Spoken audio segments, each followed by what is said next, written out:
Okay, welcome.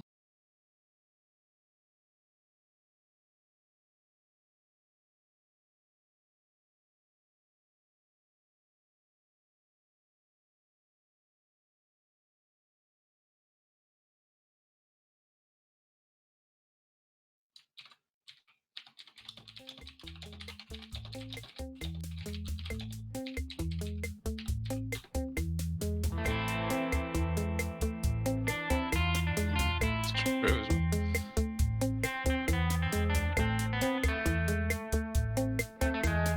Sounds like I'm a problem.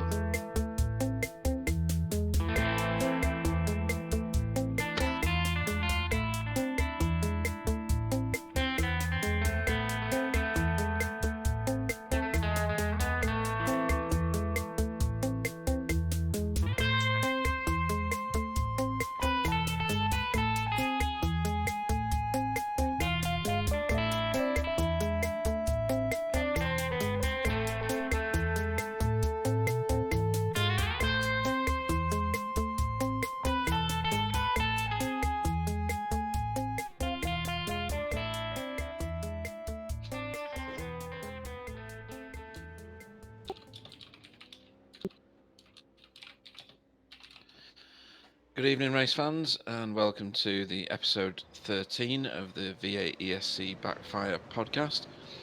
In this format, we talk about all things iRacing, all things Racetech V8ESC. And in the booth today, we have Tony Klusterman again. Good afternoon, everyone. Hope everyone's well and safe in these trying times. We also have Johnny Brandon. Evening. I am your compere for the night. I'm Pete Bingham. I'm the one you find at the bottom end of the listing when Racetech goes racing. Clyde can't be with us tonight. He's trying to, as Tony's already posted there, he's trying to save the world by making enough dried pasta that supermarkets actually have some to sell with all these crazy people that are bulk buying it. With all the control, we have Sam Boozon. You going to say good evening, Sam? Yeah, good evening, everybody. Excellent stuff. So yes, as Tony said, these are trying times, but hopefully we'll bring you some entertaining chat tonight. Just let me respond to Jamie there. There we go. Oh, spelled his name wrong. Never mind, he'll forgive me for that. We've got just a few things. Last time out, we had an enormous amount to talk about. Tonight's going to be much more reduced. We're going to talk about not last night's race, the night before last race. Look forward to the next two races. See how the coronavirus has affected iRacing. I think Tony's got some detail on that for later on. And we'll talk about any other incidents that came from the last meeting. Our last meeting was Barcelona. We'll talk about driver of the meeting later on. From your guys' perspective, Johnny and Tony, Barcelona hit or miss for V8ES? Tony, let's go with you first. Well, the track I'm not particularly fond of, and I think a lot of people maybe had some trouble finding grip out there. I don't know. I wasn't a big fan before, and certainly not a big fan after. Unfortunately, I had some computer issues in race one, and we had to shut down and rejoin, so that put paid to my efforts in race one and severely hampered race two. So, not a good weekend for me, but nonetheless, it was reasonable turnout considering there was a big event going on with iRacing as well. Yeah, true. There was a decent field actually. I could see most of it from my start position. Johnny, same question. I like it. Mm. Not just because Tony doesn't. I actually do like it. Yeah, just think it's a great circuit. I didn't really have a major grip issue. I didn't notice any difference grip-wise than any other circuit we go to. See, I'm in the So same I'm camp not sure as you, about that, Johnny. but I like Barcelona as a track. I think it's got lots of really good elements. You've got some very strange turns. Either they're going downhill or they're coming uphill or they turn back on themselves, etc. And I did have some grip issues. I had worse grip in the second race, and I still don't know why. That was exactly the opposite for me, anyways. I thought there was a lot more grip in the second race than there was in the first. What about you, Johnny? Grip wise? I didn't really think there was a difference. They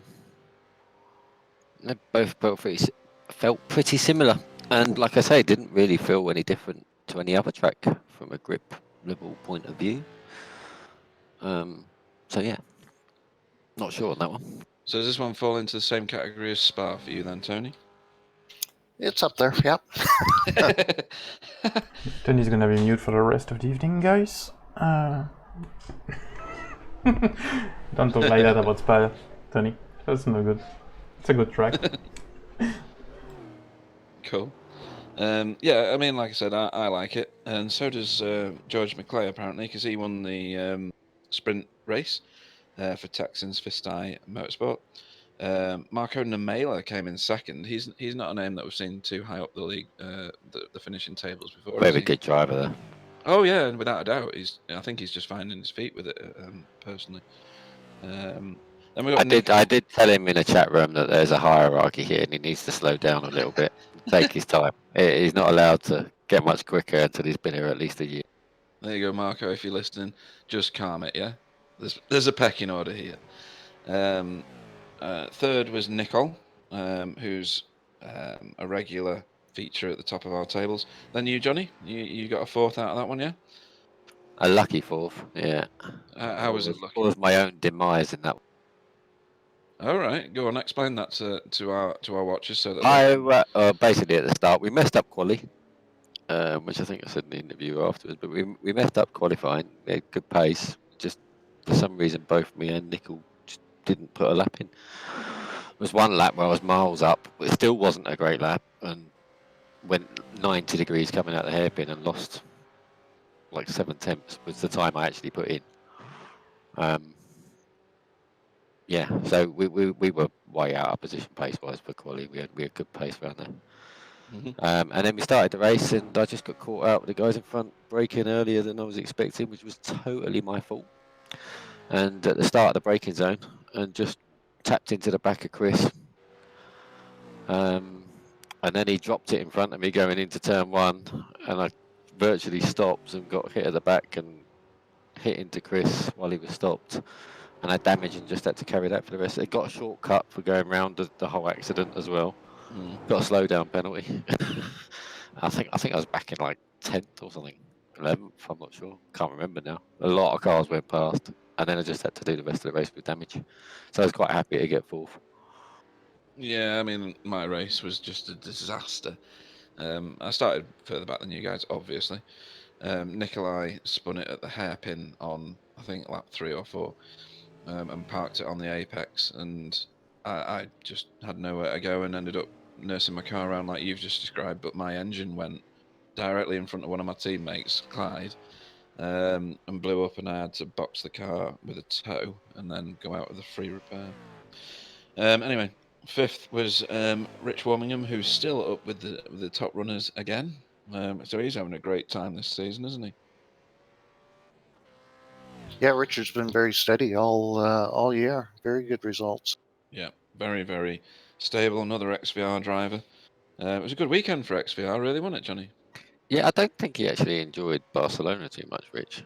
Right. He was a little bit off around there. Right. But yeah, he's right up there. He's got great pace. Mm-hmm. And then in the feature race, which came after the sprint one, Nicole finished first, XVR. Johnny, you finished second, XVR. Richard Alsop, another name that we don't normally see too high up the rankings, or not this high up the rankings anyway, for, is it Racecraft? I think it is. It's Marco's teammate, isn't it? Yeah. I've got that right, yeah. Racecraft Esports, I think now, yeah. Yeah, cool. And then George again for Texans Fitzstye, and then Rich again. He's in the top 5 for XVR, and then I don't know. I've got 6th now. Tony, you finished 9th in that one, which was better than your other one. I didn't mention where you finished in the other one because it was below me for the first time ever. Yeah, that's what that disconnect will do. Yeah. Yeah. So in the second race, I had to start from 20 something, 23rd. Mhm. And, it's a little hard driving with an anchor around your neck these days. So just had to be very careful and make sure that I didn't make any moves that would be deemed to be unnecessary, and work my way up to 9th eventually. So, that's about the best I could get. Yeah, and just on that point, we had a few penalties served for the start of that race, didn't we? After the Barber situation. But from my perspective, the racing seemed to be much more not sedate. That's the wrong word. Controlled. Would you agree with that, Johnny? I didn't see any problems, so yeah. Yeah, I think the track lends itself to that as well. It's nice, wide open track, flowing track, big braking zones. Yeah, lots of places to overtake. But Yeah. I think people were generally more hesitant. I think that's the right term I'm looking for. What do you think, Tony? I'm not sure about that. Johnny, do you think they were more hesitant? I don't know if people were more hesitant. Hopefully, people were being a bit more careful. But to be honest, I haven't really looked back to see what was going on. But just from where I was in the races, I didn't see any.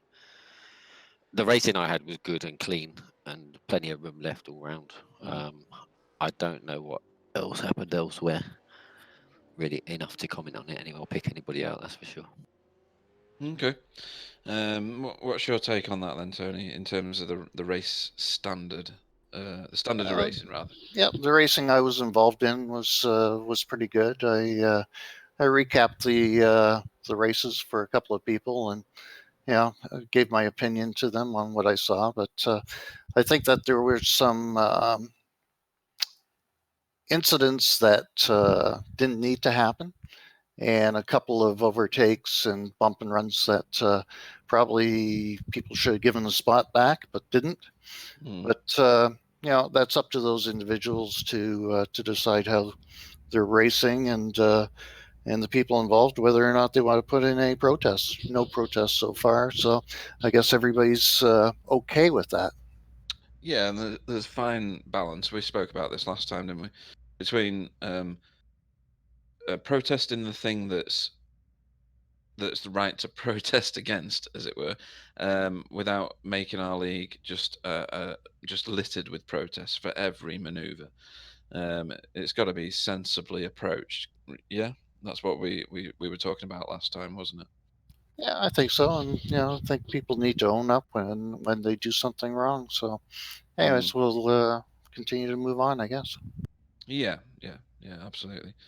Jamie's just posted that he says Nicole's a freak and he wants to know how many sugars he has in his tea. Do you have that answer, Johnny? No, but I could let you into a little secret. Me and Nicole swap accounts. So I'm actually driving as Nicole Foggy in Sim, and he's driving as me. I don't ask Nicole to confirm that, but I promise you that's what. I do not believe that even for 1 nanosecond. Not wish. even 1 second. That's funny stuff. Okay, so let's look ahead to our next endurance. It's going to be this Saturday coming, and we're looking at Sebring. I am right in saying this, right? Please correct me if I'm getting this wrong. So I it don't should actually be. know. Do you not? I think, Tony, you checking. Yes, the endurance races at Sebring this Awesome. Coming weekend, and then Right. the following race in the regular series is at Bathurst, which is an endurance race as well. Right, excellent. So, opinions on Sebring for an endurance race. Go on, Johnny. Have it. I love Sebring. Loads of people say that. Why do so many people like Sebring? I love Sebring. To be fair, I love everywhere except for Brands Hatch and Barcelona. And I love Barcelona. Yeah, probably Bathurst. I don't really like places where I've done loads and loads of laps on various other games, sims, whatever. Yeah. Yeah. I get bored of them. It's not I don't like them. I just a bit bored. At Sebring, don't actually do that much apart from when I race it every now and then. I just think it's a great circuit. The endurance races at night, and the lights on the V8 aren't that great. So, but the lights on the track are great. Is it at night? Is it? It is. Yes. The lights on the track at Sebring are great. They're not floodlights, are they? They're what do you call them? Cat's eyes. all the way around Yeah, the circuit. yeah, I think that yeah. looks really cool. Mm. So yeah, that's even better news. And official did Sebring last week, so some people may have had some practice there already. So we'll see how that goes. Mm-hmm. Some people being you, is it, Tony? I did a couple of laps, yes. I don't think I did one race, and I was leading that race, and then the guy behind me made a mistake, so I backed off and waited for him, and he proceeded to get past me and leave me for dead. So yeah, big mistake. You just taxed yourself, did you? I waited. I didn't do anything. I just was enjoying having somebody behind, and because they can be quite sparsely populated, the officials for us. Oh, right, I see. Okay. So it was quite quick, and I was quite enjoying it. And he made his own mistake and went off behind me, so I waited, and then he did it again. Funny enough, a couple of laps later. So again, I waited, Mm-hmm. and then he caught me up, and just to give me a little tap on the rear, put me sideways, went past, and then I had a bit of damage, and he just disappeared into the distance. I was like, oh, great, that's what I get for waiting. So I won't be doing that anymore. Right. So, answer a question that everybody wants to know.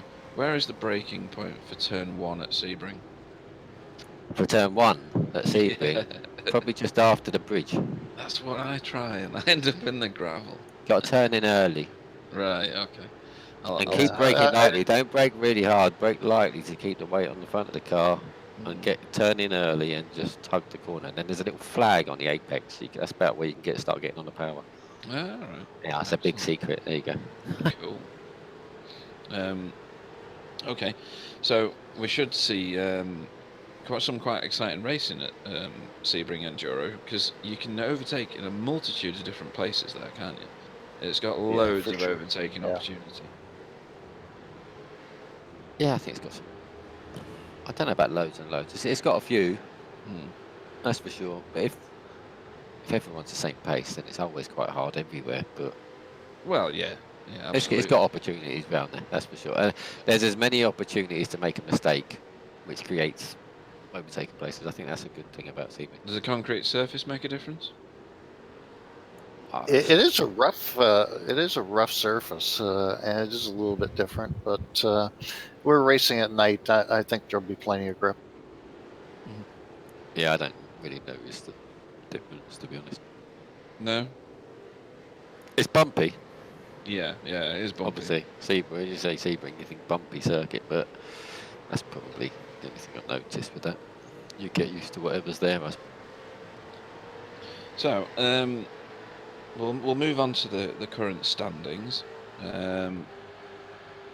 In the Racetech League at the minute, George. Sorry, go on. If I could, I just wanted to.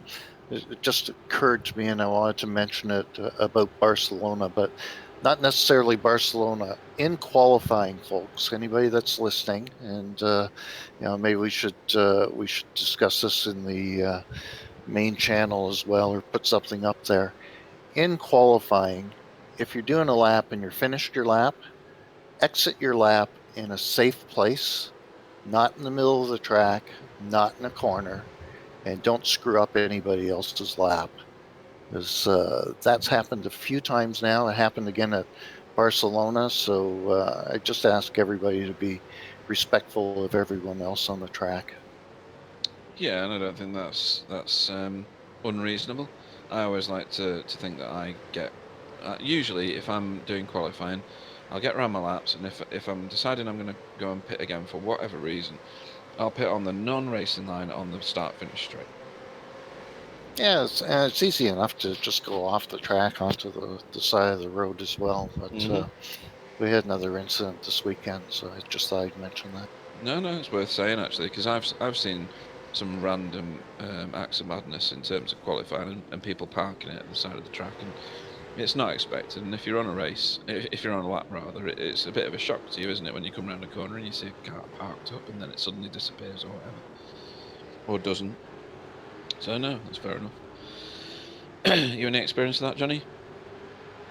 Not really. No. Okay, we'll move on. I'm a bit lucky from that. Yeah.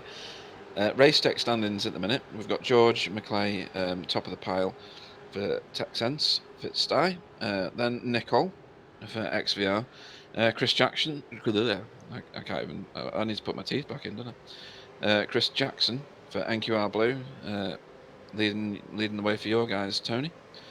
Then you, Johnny, in 4th. Rich is in 5th for XVR again. Jamie, NQR Blue. Then we've got Steve for XVR. Sam Boozan. Who's he? Anybody? Don't know. Then Wayne, who's the first privateer to show in the standings, and Tony, you round out the top 10. Any surprises there other than that Sam features? No. Surprised I'm full already. Right, okay. Well, you had a bit of a bumpy start, didn't you, with incidents? People Actually, you and taking you with- off the with, track and stuff. First the 4 races, that was Yeah. Sorry, With the Tony. top rounds, you're in 3rd place, Johnny.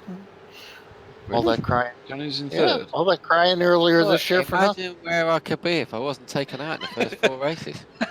Imagine where Chris could be if he wasn't Wow. taken out in the last race. I didn't take Chris out, he dropped it himself.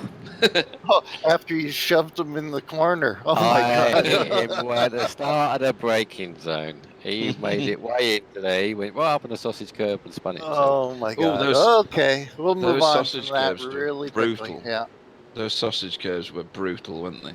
There was a couple that caught me out a few times on the very tight turns. The last chicane being one of them. I reckon you could easily flip your car there if you got that long. The more important league, however, is the club one, as everybody knows. Steve Lavallee is heading that up with XVR. Then it's me. Hey, I do feature for Vulcan right-hand drive. Hoffman is in 3rd for Have a Crack Racing. Then Clyde, bizarrely actually, scores points for right-hand drive Vulcan. And then Greg Carr rounds out the top 5 for NQR Red. It's a small club field, so we've got Mike Frost and Bill Switzer who fulfil the rest of the club league positions at the moment. In terms of Enduro, I bet you're both looking at the things. So there's no point in me asking who you think is top. But there's no updates since last time because we haven't raced. I'm So- not looking at it, but yeah. That's because you're not in it, mate. You're too posh for Enduro, aren't you, Johnny? No, if it's a Sebring this week, I might do that one. Just because I like Alright. Sebring. Oh, okay. Depends what's going on Saturday, but yeah. Yeah, true. You'd probably be in lockdown anyway, so you might as well join. So Rich Warmingham heads up the Enduro League with Steve Lavallee in 2nd. Tony, you're in 3rd in the Enduro League. Surprise. That's a good result. Wayne is in 4th. Greg Carr is in 5th. Jamie Wilson, I think that is. Have I written that down right? Yeah. Jamie Wilson. Then Nikolai Bogotyrev. Then Justin. Then Ola Christian. What was it? Unneberg? Unneberg. And then Andrew Hoffman rounds out the top 10 in the Endurance League. So that's an interesting setup, isn't it? Because there's some names in there which don't feature in the standard Racetech League or the Club Championship, and they're within the top 10 of the Endurance. Silence. Yeah. So, driver of the meeting for Barcelona, Johnny. Who would you say is Oh, your that's driver? nice of you, Pete. Thanks very much. Oh, you're asking me a question. I wasn't voting you in, mate. Who was your driver of the meeting? Race 1, probably Sebula. Oh, right, okay. Jaroslav Yeah. Sebula, I Correct, think. Yeah, yeah. great pace. It's going really well. And Wayne Sanderson going really well. There's a lot of people going well, I You think. can't pick more than one.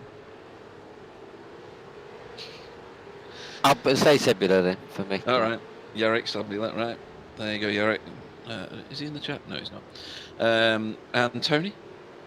I think Richard Alsop had a pretty decent race in race 2, finished 3rd, and other than getting turned around in race 1, he would have had a good result there.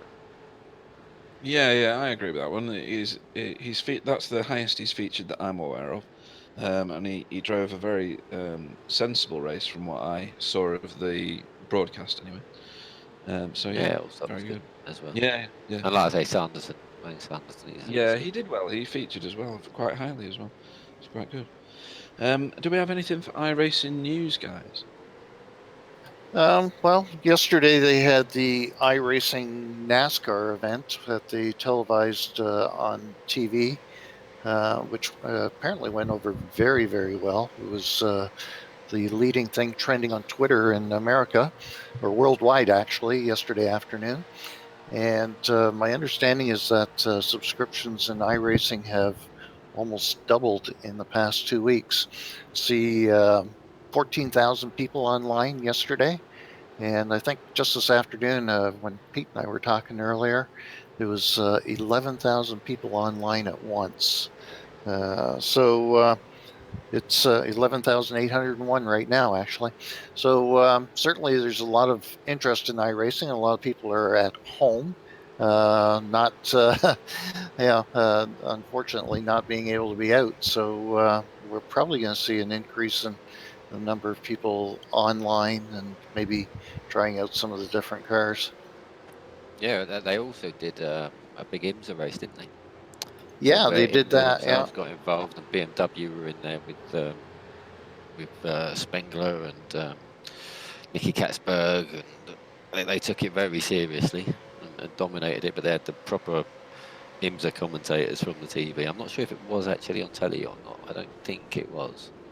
But they had the full setup, like as if it was. And as I say, the real life commentators commentating yeah. on a lot And of the drivers from the series. And that looked really good. It was really popular. Yeah, and the supercars are going to do the same thing. So I was reading this morning that all the supercars drivers have agreed to set up a televised racing league there as well. And I think their first races are at Phillip Island, and then either Monza or Imola, if I recall correctly. What, not Bathurst? No, that's that's the first two, but I I'm like sure them even Bathurst more. will be part of it. Yeah, well, when you compare like the NASCAR, I saw a bit of the NASCAR race as well. It was great.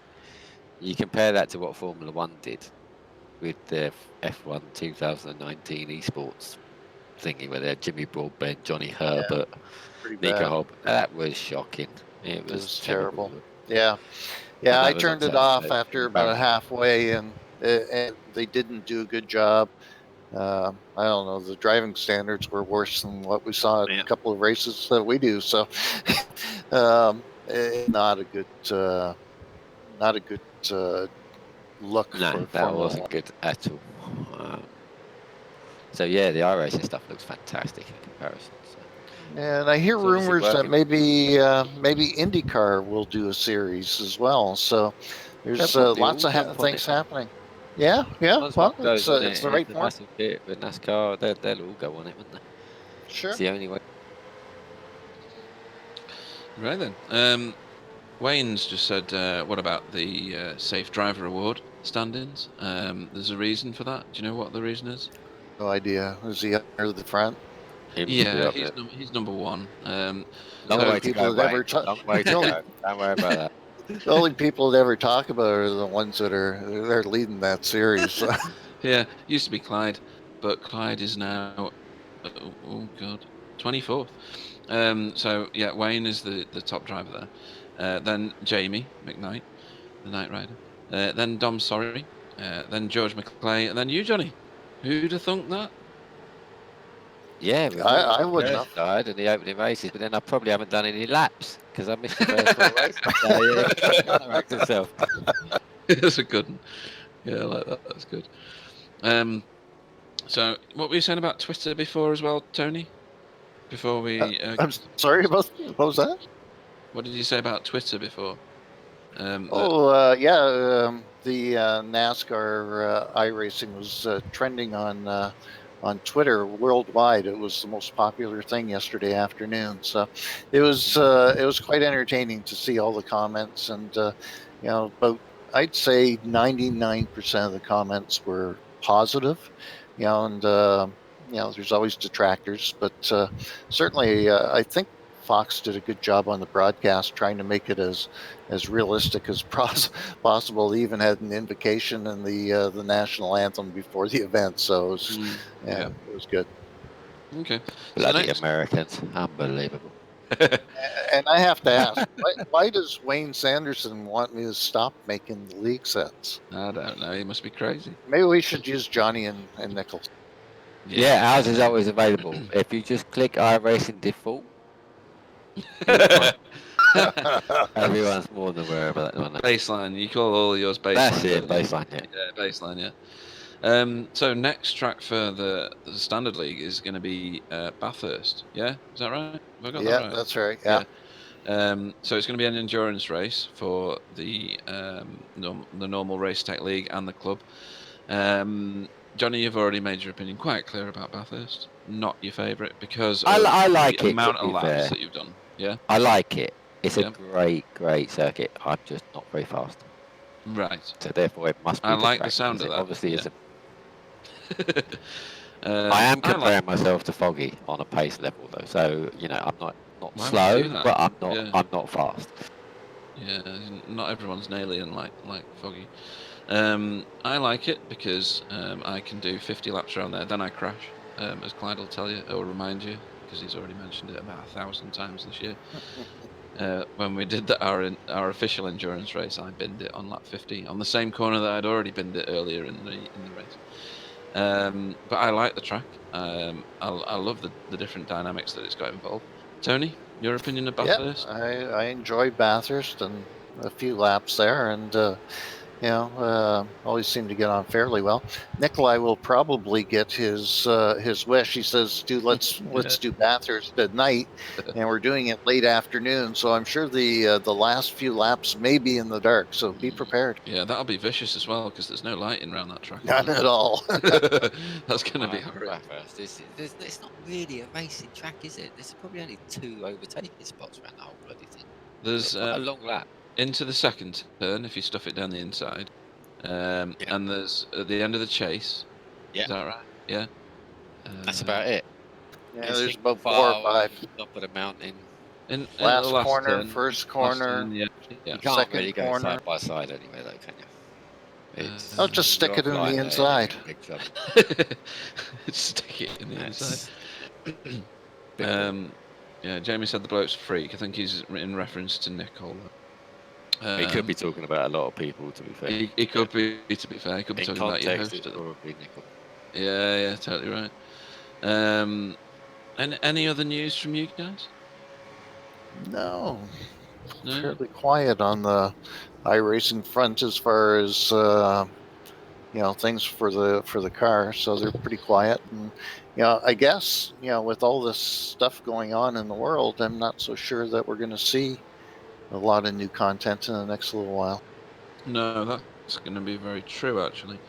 We've had quite a lot of new content, though, to be fair. So We have. Oh yeah, we have Lots of updates. Yeah. Maybe somebody can work on the tire model a little bit more. Yeah. I would agree with that. They could do that from home and send it in. You know, I honestly think they've dumped it down. I think when it first came out, it was quite good. You had to think about it and look after stuff. I think they've got rid of that. I think a lot of the GTE guys all moaned that the tyres were too inconsistent or something. And yeah, I didn't think it was bad. So I'm not sure if I'm 100% right. I just got used to it, but it feels like they've dumped it down and you don't really need to think about it too much, which is a shame. But apart from that, Jamie McKnight seems to think he's good looking on one of his messages there. Don't know why. If you've seen him lately, you wouldn't say so. Is that right? I got a few stitches and a little swelling happening there. Oh dear. Did he upset someone's wife? Did he? Anyway. no means no. Yeah, definitely. I haven't got any more topics to talk about, guys. Not at the minute, anyway. Anybody else got anything they want to mention at the moment? No. You've got the record for the longest podcast. Now you may have the record for the shortest. I'm just trying to balance the numbers, Tony. That's all I'm trying to do. That's how it is. Do we have any questions this time around? Yeah, Sam, Marco we got any wants to know questions? about triples. Yes, What? one question Yeah. from Jamie. He asked, is Clyde a maniac in the sim? I enjoy my participation in the sim, so I'm going to refrain from answering that question. Yeah, well, Clyde's the boss. We probably should say that he's probably one of the best drivers on the service. Well, we have to lie, do we? Well, you He see didn't where say in a supercar, Pete. Yeah, You've got that's to true. pick out the details here. He didn't say in a V8 supercar. Yeah, He just said one of absolutely. the best drivers in the service. You know. Yeah. it Does it doesn't still race necessarily bubble? be driving either. So I don't know the Flintstones cars were still available. What was the other question about triples? I'm trying to find it in here. I can't find. Marco's changing over to triples, and he wants some advice, but I think Jamie's taking care of him there. Yeah, I think Jamie, he you has. want a He's talking job? about VR, actually. It's funny, innit? I've got triples. All I want is VR, but I can't bring myself to do it. And then people with VR, all they want is triples. It's just the grass is greener. That's sim racing, isn't it? Yeah, I've had both. I'll continue on with VR for a while. You know, what I like about VR is, if you've got a minute to talk about this, could be sort of topic. Yeah, sure. Is I've just got to go and do something over to my left, so keep talking for a minute. Won't be long. is the 3D perspective, so the sense of speed. I feel like I struggle with the sense of speed mid corner, and the eye speed lap telemetry would agree with that. And I think VR might help. But the downside is I don't think I could stand being cut off from the room wearing a face mask. Do you find that all right? Yeah, I've been using it now for 2 years, so I don't even notice it. I just close the door to my room anyway. So the only thing that I don't like about it is that you can't look at peripherals like your button box, or if you've got a Yeah. eye speed up, or one of the other ones. So that's the biggest downfall, I think, with VR. But I quite enjoy it, and every once in a while I find myself reaching for something that isn't there. It's quite comical, actually. You forget that you're actually in a sim and not in a real car. So the clarity on the Oculus could be a little bit better. I think. Is that what you've got, the Oculus Rift? Or have you got? I've got the first commercial Oculus. So since then they brought out the S, and then there's the Primax and the HP Reverb. And I think Greg Carr just got the Reverb. He's quite happy with it. He says it's quite a bit better than the regular Oculus as far as clarity goes. But the field I think of Foggy is getting the Reverb. I think that's the one he's getting. Yeah. He's already on VR, so I think he was on a Rift. Don't ask me what one, but I think he's just upgraded it. He's just waiting for it. I quite enjoy it. I've got a Oculus Quest knocking about somewhere, but I've not actually used it yet. So I'm still on triples at the minute, and I like triples. I love my triples. Don't get me wrong. It's just that perception of speed. I just completely, I can't tell the difference of going through an apex at 70 to 85. Right. By perception, unless you're On physically triples. looking at the speedo. Yeah, on the triple screens. I just can't. Just can't. Do you think if I'm following a car, if I follow Foggy, no Mhm. problem. Keep up with him all day long because I've got that guide through the corner. If I'm in front, we're half a second slower. In certain cars, not necessarily the V8, but I'll be a lot more inconsistent with it because I don't perceive that speed. still- When we look at the data, some laps I'm a certain speed, other times I'm 10 mile an hour slower through fast corners. No idea why. But it's always easier to follow people, isn't it? Yeah, but that gives me that consistency through the corner, and I'm starting to think that might be a 3D thing. Which Foggy just went back to triples and said he did notice a difference with that straight away. So then he went straight back to the VR again because he didn't get on with it. Jamie says it's your field of vision. Do you think it'll help with your braking, Johnny? Not really. No? No, I just think it's mid corner. Was that a little dig there, Tony? No, it's just mid corner speed. That's where I really struggle. Carrying mid corner speeds. Yeah, just trying to perceive that speed. Like if I deliberately look at it, sometimes I can go through the same corner and I'd be doing, like I say, 70, and other times I'll look and I'll be doing 83. And why is there such a massive difference there? And I feel like I'm doing exactly the same thing, but it's hard. It's just nigh impossible to tell the difference. Yeah, I really enjoy it, and I don't think I could ever go back to triples. Jamie saying by colour monitors, Johnny. No, He's sorry, like, oh, hold on. yeah. That's a good one, actually. Quite like that. Yeah. So Bathurst will be exciting. I think the Sebring Enduro will be just as exciting this coming weekend. You've got the Dream Team commentators on that. So as long as Clyde's not making any dried pasta for the nation, then we should be able to have the full team of me, Clyde, and Bill Switzer commentating on the Enduro, which is always funny from everybody's perspective, including ours. And unless you guys have got any additional points to make at the minute, I think we'll draw that to a close, shall we? Yeah, nothing here. Be safe, everyone. Wash your hands. Yeah. 20 seconds, everyone. God save the Queen at least twice. Right then, so it's goodbye from me, Johnny, Good night, all. Tony, Night. and Sam. Yeah, goodbye all. Good night, everybody. Stay safe.